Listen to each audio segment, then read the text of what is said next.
আমাকে তো অবভিয়াসলি তৃণমূল থেকেই তো আমাকে সবসময় করা হচ্ছে, চলে আসো।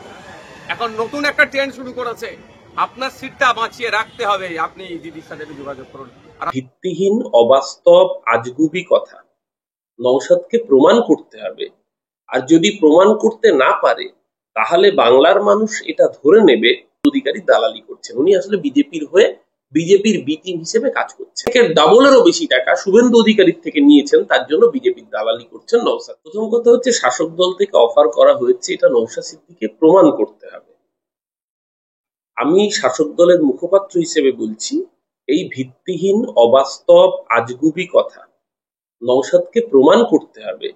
আর যদি প্রমাণ করতে না পারে তাহলে বাংলার মানুষ এটা ধরে নেবে যে শাসক দল ওনাকে যে অফার করেছে বলে উনি দাবি করছেন, তার থেকে বেশি অঙ্কের টাকা শুভেন্দু অধিকারী ওনাকে শুধু অফার করেননি, উনি নিয়েছেন বলেই শুভেন্দু অধিকারী দালালি করছেন। উনি আসলে বিজেপির হয়ে বিজেপির বি টিম হিসেবে কাজ করছেন।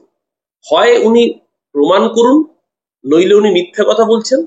মিথ্যে কথা যদি না বলে থাকেন তাহলে প্রমাণ দিন। যদি প্রমাণ দিতে না পারেন তাহলে এটা মেনে নিতে হবে বাংলার মানুষকে যে শাসক দল যদি ওনাকে অফার করেও থাকে, তার থেকে ডাবলেরও বেশি টাকা শুভেন্দু অধিকারীর থেকে নিয়েছেন, তার জন্য বিজেপির দালালি করছেন নওশাদ সিদ্দিকী। প্রতিটা স্টেটমেন্টে প্রমাণ করছেন যে শুভেন্দু অধিকারী স্ক্রিপ্ট সাজিয়ে দিচ্ছেন, সেই চিত্রনাট্য অনুযায়ী উনি অভিনয় করছেন। কিন্তু গতকাল প্রেস কনফারেন্সে শুভেন্দু অধিকারী বলছেন ভোট আসছে তো তাই নওশাদ ভাইয়ের চাপ পড়ছে। কোনোভাবে কি আইওয়াশ করতে চাইছেন এই কথাটিকে? ভোট আসলে নওশাদ ভাইয়ের যদি চাপ পড়ে তাতে শুভেন্দু অধিকারী কি যায় আসে? শুভেন্দু অধিকারী তো ভাঙড়ে জিতবে না। ভাঙড়ের লড়াই তৃণমূলের সাথে আইএসএফ এর। 2021-এ আইএসএফ জিতেছিল অল্প ভোটে। 2024-এ তৃণমূল কংগ্রেস সায়নী ঘোষ লোকসভায় যাদবপুরে ওই আসন বিপুল ভোটে এগিয়ে রয়েছে। যেখানে বিজেপি ছাগলের 3 নম্বর বাচ্চা, যেখানে বিজেপির জামানত জব্দ হয়, সেটা নিয়ে বিজেপির মাথা ব্যথার কারণ নেই।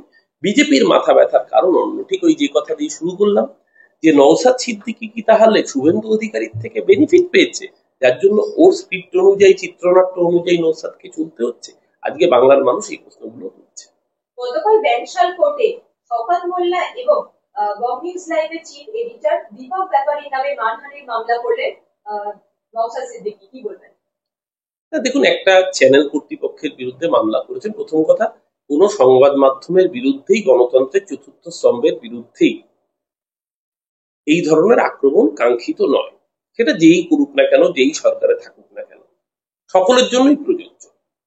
আমি কোনো দলকে এই ক্ষেত্রে বেনিফিট অফ ডাউট দিতে চাইছি না। কিন্তু নওশাদ সিদ্দিকী মামলা করছেন, নওশাদ সিদ্দিকীর বিরুদ্ধে একজন মহিলা যেই যে অভিযোগ করেছেন, সেই মহিলার বিরুদ্ধে কি তিনি মামলা করার সাহস দেখিয়েছেন?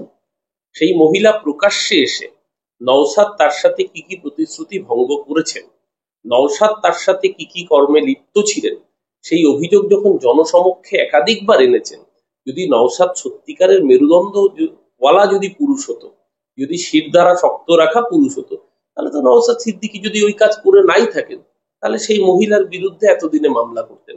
ওই আমরা তো সেই মহিলার বিরুদ্ধে নওশাদকে মামলা করতে দেখলাম না। আমি বলবো আপনাদের চ্যানেলকে যদি সম্ভব হয়, ওই মহিলা আমার ভগ্নী সমা, আমাদের রাজ্যের একজন মহিলা, তার একটা ইন্টারভিউ নিন। তিনি যা যা অভিযোগ করেছেন নওশাদের বিরুদ্ধে, নওশাদ তার সাথে কি কি প্রতিশ্রুতি দিয়েছিল, সেই প্রতিশ্রুতি দিয়ে কি কি কার্যে লিপ্ত ছিল, তিনি সমস্ত কিছু সামাজিক মাধ্যমে একাধিকবার বলেছেন।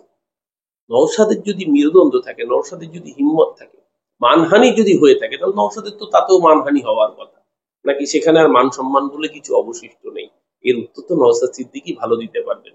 কিন্তু নওশাদ আধুনিক তরুণ প্রজন্মের একজন রাজনীতিবিদ। নিশ্চিতভাবে রাজনৈতিক বিরোধ আমাদের মধ্যে থাকবেই। নওশাদ যদি সুস্থ রাজনীতির চর্চা করে, নিশ্চিতভাবে আমাদের রাজনৈতিক মতের বিরোধ থাকলেও তাকে স্বাগত জানানোই উচিত। কিন্তু নওশাদ যেটা করছেন, শুভেন্দুর লিখে দেওয়া চিত্রনাট্যে অভিনয় করতে গিয়ে বিজেপির দালালি করছেন। যেই কাজ গতবার মিমকে দিয়ে বিজেপি চেষ্টা করেছিল, সংখ্যালঘুদের ভোট কেটে এই রাজ্যের বুকে বিজেপিকে সুবিধা পাইয়ে দিতে, ঠিক যেভাবে এর আগে আমরা দেখেছি মহারাষ্ট্র, দিল্লি, উত্তরপ্রদেশ, তেলেঙ্গানায় সুবিধা পাইয়ে দেওয়ার জন্য মিম কাজ করেছিল, এ রাজ্যের বুকেও মিমকে দিয়ে তারা সক্ষম হননি, নওশাদকে দিয়ে চেষ্টা করছেন। শুভেন্দু অধিকারীর দাবার বুড়ে নওশাদ সিদ্দিকী হলে সেটা আখেরে সংখ্যালঘু সমাজ তার জন্য বুঝে নেওয়ার জন্য প্রস্তুত।